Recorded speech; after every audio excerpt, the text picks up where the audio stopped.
여러분 안녕하십니까? 전남 한평 출신으로 광주에서 초중고를 졸업한 전직 삼선 의원인 이영일 전 국회의원이 이른바 광주 5.18 정신의 헌법 전문 수록에 공개적으로 반대 입장을 밝혔습니다. 그는 1939년생으로 올해 85세입니다. 광주 서중과 광주일고 서울대 정치학과를 졸업했습니다. 1960년 서울대 정치학과 3학년 때 발생한 4.19 혁명의 학생 주역 중 한 명으로 꼽히는 이른바 4.19 세대입니다. 이영일 전 의원은 5.18 다음해인 1981년 11대 총선에서 민정당 전국구 의원으로 당선된 데 이어 신민당 돌풍이 불었던 1985년 12대 총선에서 광주 서구에서 민정당 공천을 받아 지역구 의원으로 당선됐습니다. 이어 1997년 15대 국회의원 재보선에서는 새정치국민의 공천으로 광주 동구에서 삼선 의원에 당선된 정치인입니다. 전두환 정당과 김대중 정당을 모두 경험한 호남 정치인이라고 할 수 있습니다. 이영일 전 의원은 5월 26일 인터넷 매체 뉴데일리에 5.18 헌법 전문 수록 지극히 불합리하다. 장갑차, 기관총, 소총 탈취, 무기고, 간첩 교도소 습격은 뭔가라는 제목의 칼럼을 실었습니다. 이 칼럼의 작은 제목들로는 5.18이 3.1, 4.19와 동급, 참여, 감동, 공감의 전국성과 거족성 있나? 북한 공산계 공작 산물 아니라고 단정할 수 있나? 이런 소제목들이 붙어 있습니다. 그리고 본문에서는 먼저 5.18 정신을 헌법 전문에 넣어야 하는가? 3.1운동과 4.19 혁명은 참여의 전국성, 감동과 공감의 전국성, 거족성으로 자유와 진보를 향한 변화를 촉발시켰기 때문에 헌법 전문에 수록될 수 있었다.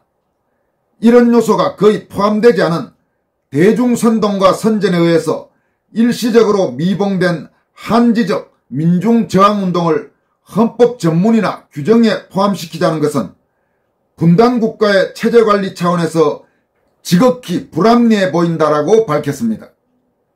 그는 이어서 규명되지 않은 의문점들이라는 소제목 아래 윤석열 대통령이 5.18을 자유와 민주를 위한 시민운동으로 강조하는 것은 그 시발에 그런 요소가 있었고 또 그렇게 함으로써 5.18을 김일성의 대남업적으로 몰아가는 선동을 저지하기 위함일 것이다. 그러나 한국에서 일어나는 모든 시민항쟁에 북한의 적극적인 공작이 가미되지 않는다면 광주에서와 같은 내란형 폭동은 결코 발생치 않는다. 기껏해야 부마사태급으로 끝난다.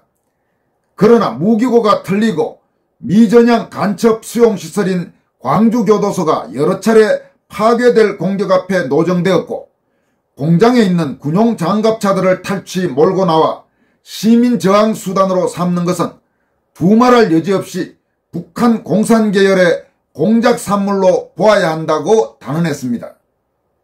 이영일 전 의원은 이어서 공감 못하는 국민들 많다 이런 소제목 아래 이런 사건을 그 실체를 완전히 밝히지도 못했고 또 유공자들의 명단도 당당히 밝혀 국민적 공감도 아직 못하고 있는 상황하에서 5.18 정신을 헌법 가치에 합당한 것처럼 헌법 전문에 수록하려 한다면 심각한 국론 분열을 초래 의외로 큰 위기를 조성할 것이다 라면서 함부로 할 일 아니다. 국민 여론을 폭넓게 수렴, 심사숙고한 후 결정해야 할 일이다 라고 강조했습니다. 여러분, 이른바 5.18 정신의 헌법 전문 수록 문제에 관해서는 정치권에서 여야 할 것 없이 지금 밀어붙이는 분위기가 적지 않지만 사실상 호남 출신의 뜻있는 지식인들 가운데도 반대 여론 또는 신중론이 적지 않은 것이 현실입니다. 호남을 제외한 다른 지역에서는 더 말할 나위도 없습니다.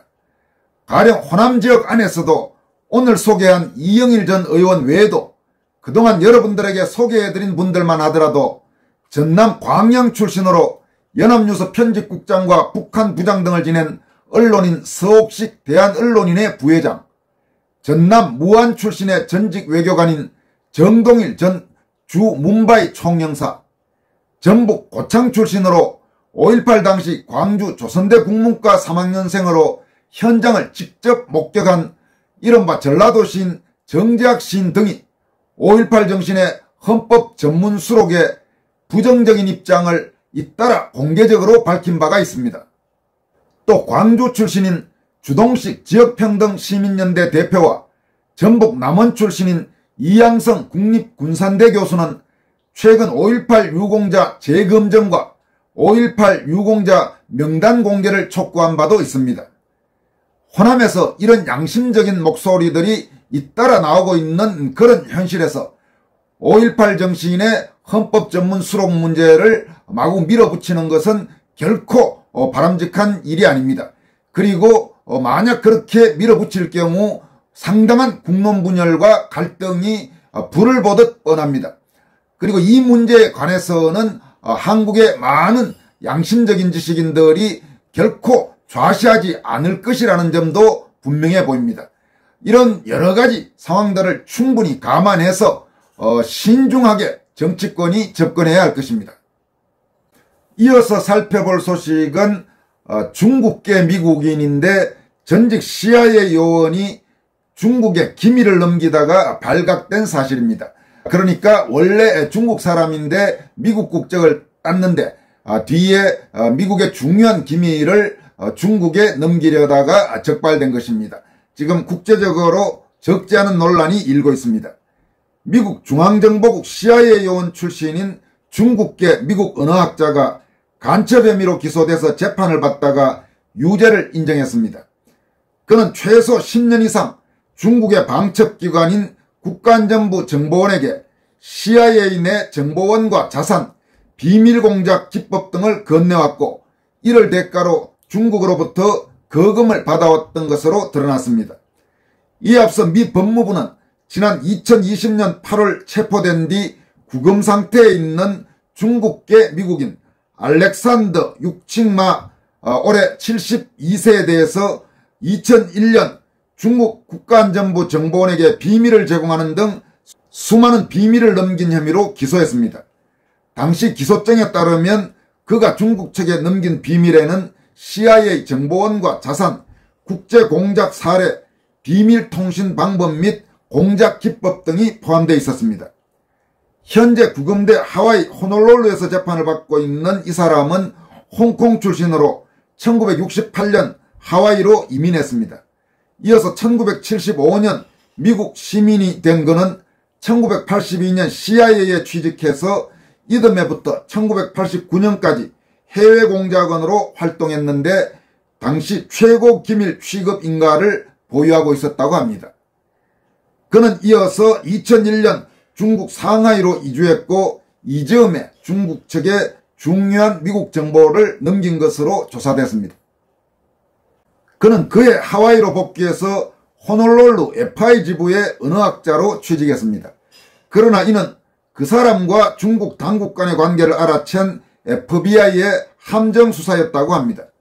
미국 법무부는 이 사람, 즉 마라는 사람과 중국 정보기관과의 관계를 알고 있던 FBI는 수사계획의 일환으로 마를 고용했다면서 이후 그의 활동을 감시하고 중국과의 접촉을 조사할 수 있는 외부 장소에서 일하도록 했다고 밝혔습니다. 이후 이 중국계 미국인 마는 FBI의 감시하에 6년 동안 주기적으로 비밀 문서를 복사, 촬영, 탈취해서 자주 중국으로 여행하면서 매번 수천 달러와 골프채 등 고가의 선물을 받고 중국 측에 기밀 정보를 넘겼다고 합니다. 중국으로부터 그가 받은 금액은 총 수만 달러에 달하는데 FBI는 이를 고스란히 증거로 수집했다고 합니다. 그를 기소한 미 검찰은 마가 중국 요원들로부터 받은 5만 달러를 세는 모습을 담은 동영상도 확보했다고 밝혔습니다. 그는 중국 정보요원으로 위장한 FBI 비밀 요원에게 조국, 즉 중국이 성공하는 것을 보고 싶다고 말했다. 이렇게 미 법무부는 밝혔습니다. 그러니까 이 사람이 국적은 미국 국적으로 바꿨지만 기본적으로는 자신이 중국인이라고 생각하고 중국의 이익을 위해서 일한다는 생각을 가졌다는 겁니다. 이 마라는 사람은 최근 검찰과의 형량협상에서 외국 정보를 위해 국가안보정보를 수집해 넘긴 혐의를 인정하고 10년형을 받는 데 동의했습니다. 만약 그가 형량협상에 동의하지 않았을 경우 종신형을 받을 수도 있었습니다. 최종 판결은 오는 9월로 예정되어 있습니다. 미 법무부는 과거 이 마라는 중국계 미국인에 대한 기소 당시에 중국 스파이 활동의 흔적은 길고 슬프다 이렇게 밝혔습니다. 법무부는 또 이들 스파이 활동은 권위주의 중국 공산주의 정권을 지원하기 위해 동료와 국가, 자유민주주의 가치를 배신한 전직 미국 정보장교들로 가득 차 있다고도 말했습니다. 그만큼 미국을 노린 중국 측의 간첩 활동이 거세다는 뜻입니다. 미 FBI의 크리스토퍼 레이 국장은 과거 미국의 정보 및 지적재산과 경제 활력에 대한 가장 큰 장기적 위협은 중국의 방첩 및 경제 스파이 활동 위협이다 라고 밝힌 바가 있습니다. 여러분, 중국은 지금 전 세계 곳곳에서 이런 간첩 활동을 대대적으로 벌이고 있습니다. 중국의 가장 가까운 나라 중에 하나고 또 친중 그런 세력이 득실득실한 한국에서는 다른 나라보다 더하면 더했지 덜하지는 결코 않을 겁니다. 중국의 여러가지 이런 정보 위협에 대해서 대한민국 정부, 정치권, 국민 모두가 경각심을 가져야 할 것입니다. 지금까지 권순할TV였습니다. 여러분 고맙습니다.